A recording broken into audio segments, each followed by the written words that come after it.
kasaysayan ng ating bansa, napatunayan mismo sa panulukan na ito na ang panalangin ay makapangyarihan, na ang panalangin ay kayang panagutin ang mga nang-abuso sa kapangyarihan. Without transparency, there can be no trust.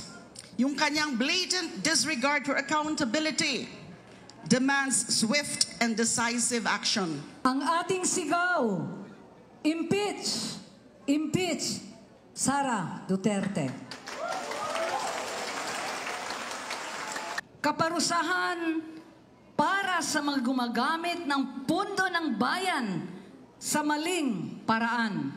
Hayaan nating ipaliwanag ng mga taong dapat managot kung saan nila dinala ang pera ng bayan. Dahil ito ay ang ating obligasyong moral.